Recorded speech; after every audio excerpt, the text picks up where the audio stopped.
جس نے کیے محفوظ ہیں 30 پارے قلب میں، جس نے کیے محفوظ ہیں، جس نے کیے محفوظ ہیں 30 پارے، 30 پارے قلب میں،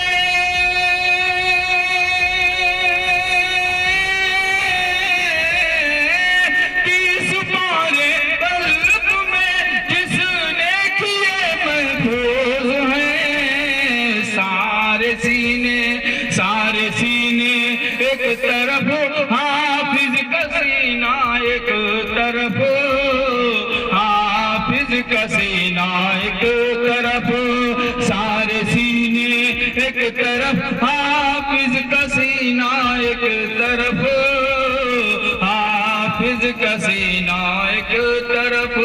علم تہذیب و تمدن کا کرینہ، ایک طرف کرینہ، ایک طرف۔ یہ بھی شعر مولا فرمانے آپ حضرات،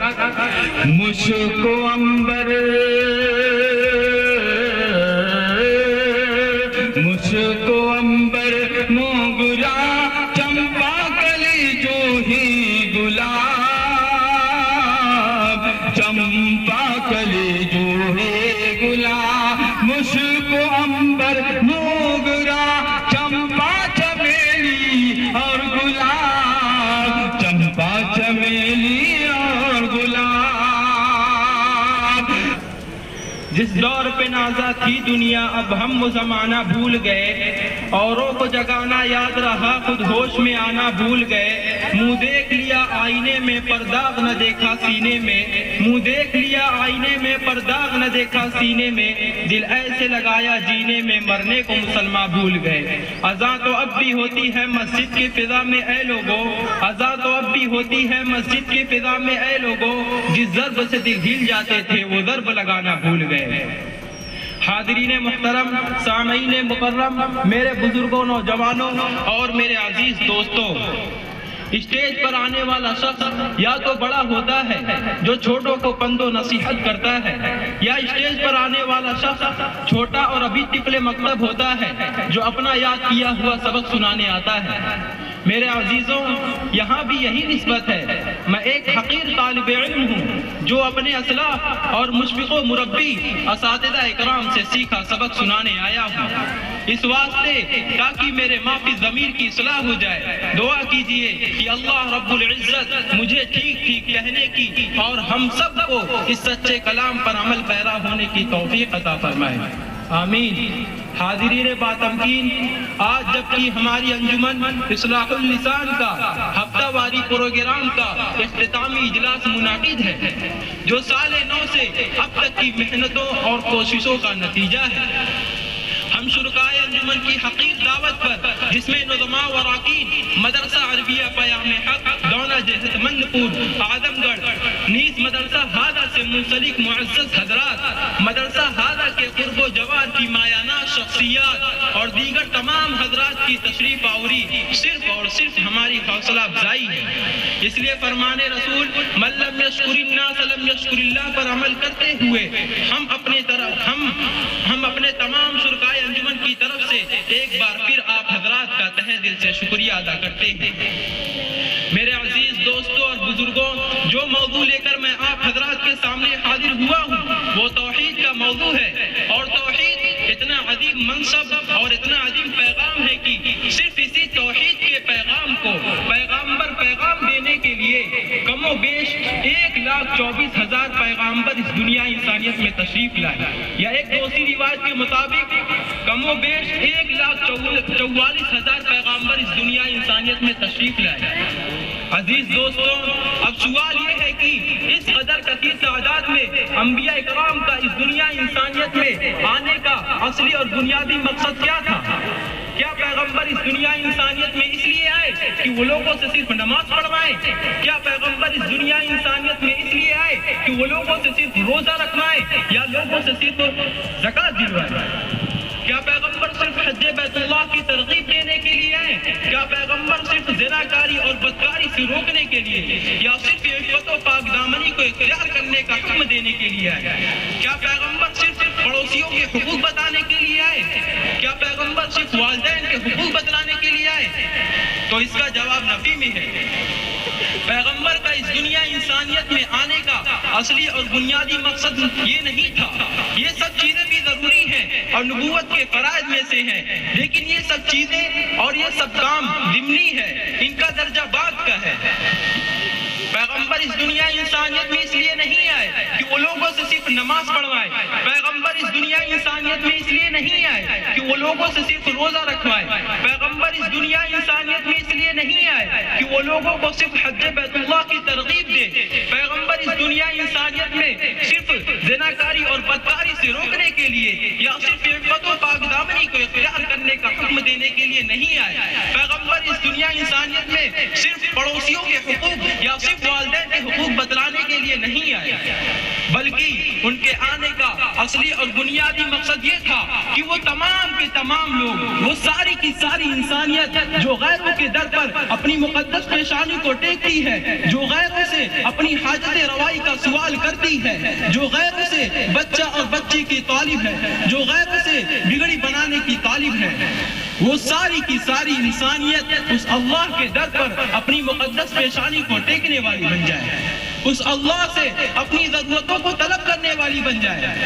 جو اللہ ساری انسانیت اور ساری مخلوق کو پیدا کرنے والا ہے، جو اللہ ساری انسانیت اور ساری مخلوق کو رزق دینے والا ہے، جو ساری انسانیت میں جسے چاہتا ہے شفا عطا فرما دیتا ہے اور جسے چاہتا ہے بیماریوں میں مبتلا کیے رکھتا ہے، اس اللہ سے مانگنے اور طلب کرنے والے بن جائے، جس نے ساتوں آسمانوں اور زمینوں کو تنے تنہا اپنے دست قدرت سے پیدا کیا، جس نے چاند اور سورج کو پیدا کیا، جس نے ندی اور نالوں کو پیدا کیا، جس نے شجر اور حجر کو پیدا کیا، جس کی حکومت آسمانوں پر بھی ہے اور زمین پر بھی، جس کی حکومت انسانوں پر بھی ہے اور جناتوں پر بھی، جس کی حکومت چاند پر بھی ہے اور سورج پر بھی، جو تمام بادشاہوں کا بادشاہ اور حاکموں کا حاکم ہے، اس اللہ سے اپنی ضرورتوں کو طلب کرنے والے بن جائے۔ جو اللہ، اس اللہ سے جو یکتا ہے، بے نیاز ہے، ہمیشہ سے ہے اور ہمیشہ رہے گا، نہ اس نے کسی کو جنا نہ وہ کسی سے جنا گیا، نہ اس کی بیوی ہے نہ بچے اور نہ ہی کوئی اس کا ساجی اور شریک ہے، اس کا کوئی ہمسر نہیں، وہ تنے تنہا ساری کائنات کا مالک ہے، ساری کائنات کے نظام کو تنے تنہا چلاتا ہے، اس اللہ کے در پر اپنی مقدس پیشانی کو ٹیکنے والے بن جائے۔ کہنے کا منشا یہ ہے کہ پیغام توحید جس کے ہم ماننے والے ہیں اور جس کے ماننے والے پوری دنیا میں موجود ہیں اور جس کا چرچا پوری دنیا میں ہے اور جس کی شہرت اور جس کی ترقی روز بروز بڑھتی ہی جا رہی ہے، جو آج ہیں گھر بیٹھے بٹھائے مل گیا، وراثت میں مل گیا، یہ توحید اور یہ دین اسلام وراثت میں ملنے والی کوئی ایسی چیز نہیں ہے جس میں ہم اپنی منمانی کریں اور اس میں لچک پیدا کر کے اتار چڑھا کریں۔ میرے عزیزوں، اصل وجہ یہ ہے کہ توحید کے حصول اور اس کی نشر و اشاعت میں ہمیں کوئی تکلیف نہیں اٹھانی پڑی ہے اور نہ ہی ہم نے اس کے لیے کوئی قربانی پیش کی ہے، جس کی وجہ سے اس کی کوئی قدر ہمارے نزدیک نہیں ہے۔ لیکن ہم اگر اسلامی تاریخ کے صفحات کو کھولیں گے اور اس کی ورق گردانی کریں گے تو تاریخ کے صفحات سے یہ پتا چلے گا کہ اس پیغام توحید کے لیے ہزاروں قسم کی تکلیفیں جھیلنی پڑی ہیں اور ہزاروں قسم کی مصیبتیں جھیلنی پڑی ہیں۔ اس پیغام توحید کے لیے حضرت نوح علیہ السلام کو لوگوں کے پتھر کھانے پڑے ہیں، اس پیغام توحید کے لیے حضرت ابراہیم علیہ السلام کو نمرودی طاقت کے مقابلے میں آ کر آگ میں گرنا پڑا ہے، اس پیغام توحید کے لیے حضرت موسیٰ علیہ السلام کو فرعون اور فرعونیوں کے مقابلے میں آنا پڑا ہے، اس پیغام توحید کے لیے حضرت زکریا علیہ السلام کو آرے کے نیچے آ کر اپنے جسم کے ٹکڑے کروانے پڑے ہیں۔ یہ تو انبیاء سابقین میں سے چند انبیاء کی قربانیوں کا تذکرہ تھا، لیکن اگر آپ جناب نبی کریم صلی اللہ علیہ وسلم کی امتیوں میں توحید کی عظمت کو دیکھنا چاہتے ہیں تو دیکھیے اس پیغام توحید کے لیے حضرت زید بن ابی حالہ کی قربانی شہید کی شکل میں نظر آئے گی. اس پیغام توحید کے لیے عورتوں میں سب سے پہلے حضرت سمیہ رضی اللہ عنہا کی قربانی شہید کی شکل میں نظر آئے گی. اس پیغام توحید کے لیے حضرت بلال رضی اللہ تعالیٰ عنہ کی قربانی خون اور چربی گلانے کی شکل میں نظر آئے گی. نہ معلوم کتنے صحابہ کی قربانی شہید کی شکل میں نظر آئے گی. اس پیغام توحید کے لیے آپ کے اصحاب نے اپنے جسم کے ٹکڑے ٹکڑے کروائے, اپنی بیوی بچوں کو قربان کر دیا اور اپنے جسم کا آخری قطرہ نچوڑ کر جام شہادت نوش کر گئے.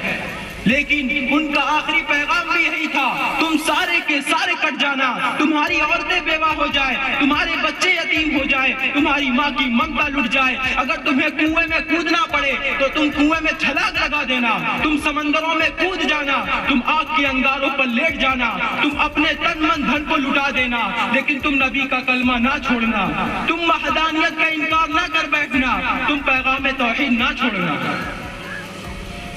میرے عزیز دوستوں اور بزرگوں, تمام انبیاء کرام اور نبی کریم صلی اللہ علیہ وسلم کے اصحاب نے توحید کی عظمت کو اپنے عمل سے ثابت کر دکھایا کہ آخری وقت تک خود بھی توحید اور پیغام توحید پر جمے رہے اور جان دیتے دیتے بھی دوسروں کو جمے اور ڈٹے رہنے کی ترغیب دیتے رہے. معلوم یہ ہوا کہ توحید بہت بڑی دولت ہے, اس دولت سے بڑھ کر دونوں جہاں میں کوئی دولت نہیں. جس کے پاس توحید کی دولت ہوگی اسی کے لیے جنت کا داخلہ ممکن ہو سکے گا. اب میں انہی تمام کلمات پر اپنی تقریر کو ختم کرتا ہوں. اللہ تعالیٰ سے دعا ہے کہ اللہ رب العزت ہم سب کو مرتے دم تک توحید اور پیغام توحید پر قائم رہنے کی توفیق عطا فرمائے. آمین. وآخر دعوانا الحمد للہ رب العالمین. السلام علیکم ورحمۃ اللہ وبرکاتہ.